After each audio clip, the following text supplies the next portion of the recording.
Photo എന്ന് നോക്കൂ. 3 പേരും കൂടി നിരന്നു നിന്നുകൊണ്ട് ഇന്ത്യക്കാരെ മുഴുവൻ നടുവിരൽ കാണിക്കുന്ന ഒരു ഫോട്ടോ ആണിത്. ആരാണെന്ന് മനസ്സിലായില്ലേ? നമ്മുടെ തെരഞ്ഞെടുപ്പ് കമ്മീഷണർമാർ തന്നെയാണ്.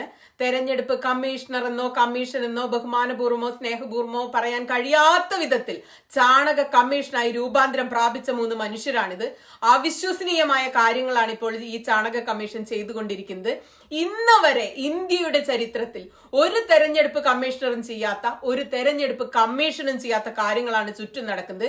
വോട്ടെടുപ്പ് ദിവസത്തെ കണക്കും തെരഞ്ഞെടുപ്പ് കമ്മീഷന്റെ അന്തിമ കണക്കും തമ്മിലുള്ള വലിയ വ്യത്യാസമാണ് ഓരോ മണ്ഡലത്തിൽ നിന്നും വന്നുകൊണ്ടിരിക്കുന്നത്.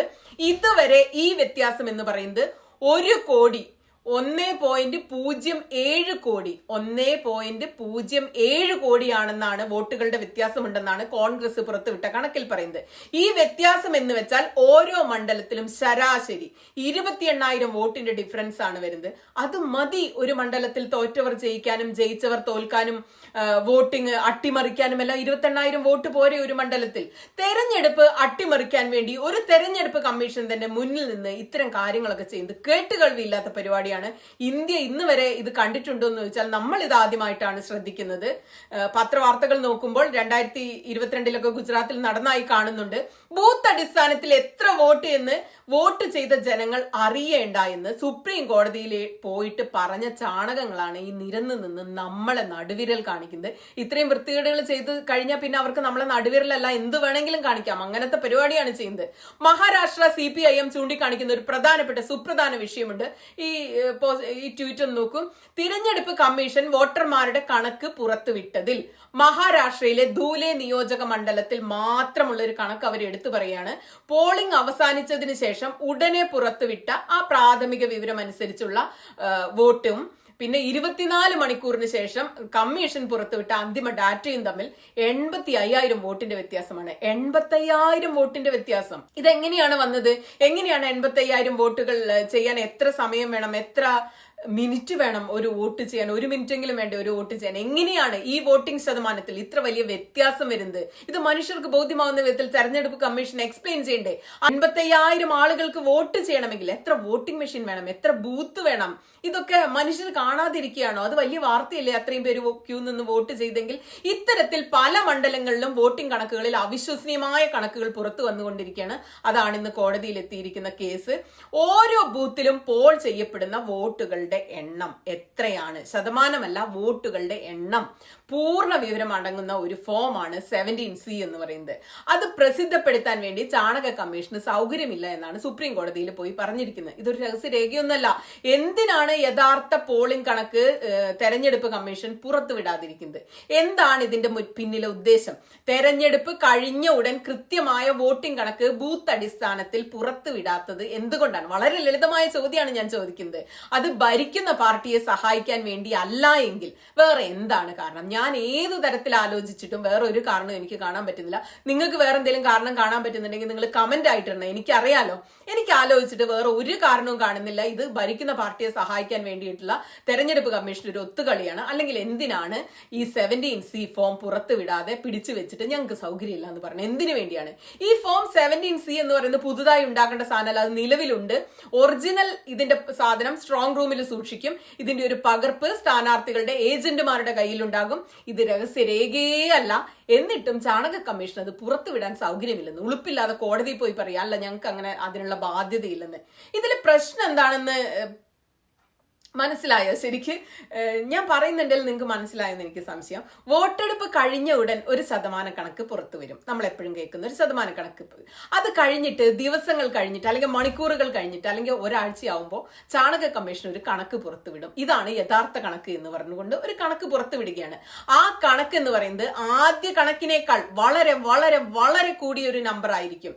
എവിടെ നിന്നാണ് ഈ കണക്കിൽ ഒരാഴ്ച കഴിയുമ്പോൾ അല്ലെങ്കിൽ 2 ദിവസം കഴിയുമ്പോൾ ഇത്രയധികം മാറ്റം വരുന്നത്? എങ്ങനെയാണ് നമ്മൾ ഈ ചാണക കമ്മീഷനെ വിശ്വസിക്കുക എന്ന ലളിതമായ ചോദ്യമാണ് ഞാൻ ചോദിക്കുന്നത്. ദേശാഭിമാനിയുടെ റിപ്പോർട്ട് നോക്കൂ. ആദ്യഘട്ട വോട്ടിംഗ് കഴിഞ്ഞിട്ട് 11 ദിവസത്തിന് ശേഷം മാത്രമാണ് ശതമാന കണക്ക് പുറത്തുവിട്ടത്.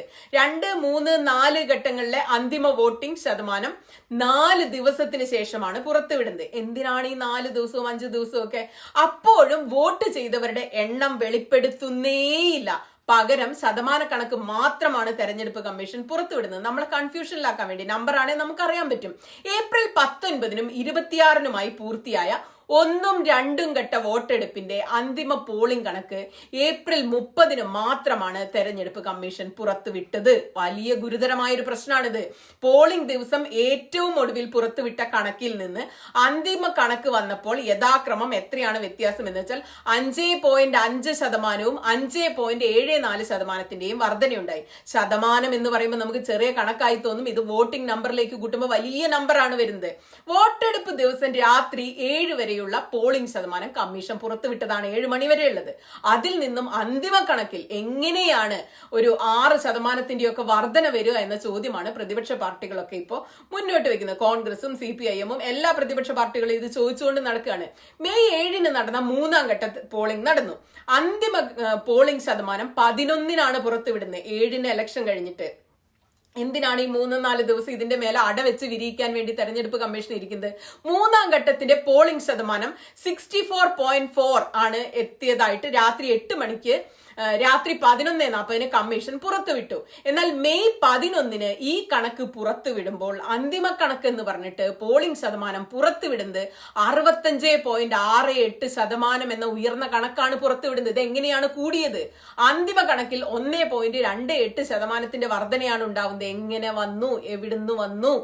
തപാൽ വോട്ടുകളുടെ എണ്ണം കൂടി എണ്ണി പോളിംഗ് ശതമാനത്തോടൊപ്പം ചേർക്കുന്നതിലാണ് അന്തിമ കണക്കിൽ മാറ്റം വരുന്നതെന്നാണ് കമ്മീഷൻ വിശദീകരിക്കുന്നത്. ഇത് ചോദിക്കുമ്പോൾ എവിടുന്ന് വന്നു എന്ന്. എവിടുന്നാണ് ഇതിന് മാത്രം പോസ്റ്റൽ വോട്ട്? 1.28% പോസ്റ്റൽ വോട്ട് എവിടുന്നാണ് വരുന്നത്? ഉണ്ടോ? നിങ്ങളൊക്കെ വോട്ട് ചെയ്തവരല്ലേ? നിങ്ങളുടെ മണ്ഡലത്തിലൊക്കെ അത്രയും പോസ്റ്റൽ വോട്ട് ഉണ്ടോ? ഫോം 17C-ല് 2 ഭാഗങ്ങളായിട്ടുണ്ട്. ആദ്യ ഭാഗത്തിൽ വോട്ടർ പട്ടിക പ്രകാരം രജിസ്റ്റർ ചെയ്തിട്ടുള്ള വോട്ടർമാരുടെ എണ്ണം, വോട്ട് ചെയ്തവരുടെ എണ്ണം, EVM-ൽ നിന്നുള്ള ഒരു കണക്കാണത്. വോട്ട് ചെയ്യാത്തവരുടെ എണ്ണം, എത്ര പേരാണ് വോട്ട് ചെയ്യാത്തത്. ഇനി വോട്ട് നിഷേധിക്കപ്പെട്ടവരുടെ എണ്ണം, പല കാരണങ്ങളാൽ വോട്ട് ചെയ്യാൻ വന്നിട്ടൊക്കെ പറ്റാത്ത ആളുകളുടെ എണ്ണം എന്നിവയൊക്കെയാണ് ആദ്യ ഭാഗം.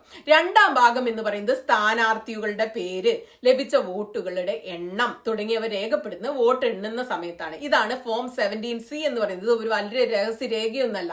2022 ഡിസംബർ 12-ലെ ഈ വാർത്ത ഒന്ന് ശ്രദ്ധിക്കണേ. ഗുജറാത്ത് നിയമസഭാ തെരഞ്ഞെടുപ്പിൽ 2ാം ഘട്ട വോട്ടെടുപ്പിൽ 2ാം ഘട്ട വോട്ടെടുപ്പിന്റെ അവസാന ഘട്ടത്തിൽ അവിശ്വസനീയമായ ഉയർന്ന വോട്ടിംഗ് നടന്നതായിട്ട് ഇവർ കണ്ടെത്തുകയാണ്. ഡിസംബർ 5-ന് അവസാനത്തെ 1 മണിക്കൂറിൽ 16 ലക്ഷം വോട്ടുകൾ പോൾ ചെയ്യപ്പെട്ടു എന്നാണ് ഈ കണക്കാണ്. 16 ലക്ഷം വോട്ടുകൾ 1 മണിക്കൂർ കൊണ്ട് പോൾ ചെയ്യപ്പെട്ടു. ഇതില് കോൺഗ്രസ് പരാതിപ്പെട്ടതാണ് ഈ വാർത്ത. നിങ്ങളൊന്ന് ഓർത്ത് നോക്കിയേ, എങ്ങനെയാണ് 1 മണിക്കൂർ കൊണ്ട് 16 ലക്ഷം പേർക്ക് വോട്ട് ചെയ്യാൻ പറ്റുക? നമ്മുടെ ഒരു ബൂത്തിന്റെ കപ്പാസിറ്റി എത്രയാണ്? എത്ര EVM വേണം ഇത്ര ആളുകൾക്ക് വോട്ട് ചെയ്യാൻ? അത് അസാധ്യമായൊരു കണക്കാണ്, നടക്കുകയേ ഇല്ല. കോൺഗ്രസിന്റെ നേതാവ് പവൻ ഖേര പറയുന്നത് 1 മണിക്കൂറിനുള്ളിൽ 11.5% വോട്ടുകൾ രേഖപ്പെടുത്തിയതായിട്ട് കാണുന്നു. ഇത് മനുഷ്യർക്ക് അസാധ്യമാണ്. കാരണം ഒരു വോട്ട് ചെയ്യാൻ ശരാശരി 60 സെക്കൻഡെങ്കിലും ഒരു മനുഷ്യന് ആവശ്യമുണ്ട്. ഈ കണക്ക് വെച്ച് നോക്കിയാൽ 25-30 സെക്കൻഡാണ് ഒരു വോട്ട് ചെയ്യാൻ വേണ്ടി എടുത്തിരിക്കുന്നത്. ഇത്രയധികം വോട്ടുകൾ ചെയ്യണമെങ്കിൽ അത് അസാധ്യമായ കാര്യമാണെന്നാണ് ഈ വാർത്ത കാണുന്നത്. അപ്പൊ ശരിയാണ്, നമ്മളൊക്കെ വോട്ട് ചെയ്യാൻ പോകുന്നുണ്ട്. ചിലപ്പോൾ നമ്മളൊക്കെ 1 മിനിറ്റിൽ കൂടുതൽ എടുക്കും. നമ്മളുടെ വോട്ടർ ID കാണിച്ച് ഇതൊക്കെ തിരുത്തി നമ്മൾ തന്നെയാണെന്ന് ബോധ്യപ്പെട്ട് എടുക്കാം. 1 മിനിറ്റ് കൂടുതൽ എടുക്കാറുണ്ട്. സ്ഥലം ഗുജറാത്താണ് കേട്ടോ. അപ്പൊ ഇത് പുതിയ പ്രതിഭാസമല്ല, മുൻപും ഉണ്ടായിട്ടുണ്ട്. 2022-ലാണ് വോട്ടിംഗ് ശതമാനത്തിൽ ഈ അവിശ്വസനീയമായ വർധനവ് മുമ്പുണ്ടായിട്ടുണ്ട്. ഇത് വീണ്ടും റിപ്പീറ്റ് ചെയ്യുകയാണ്, ആവർത്തിക്കുകയാണ്.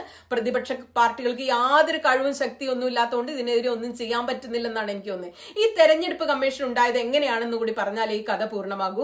തെരഞ്ഞെടുപ്പിന് ആഴ്ചകൾക്ക് മുമ്പാണ് ഇലക്ഷൻ കമ്മീഷണർ ആയിരുന്ന അരുൺ ഗോയൽ രാജിവെച്ചത്.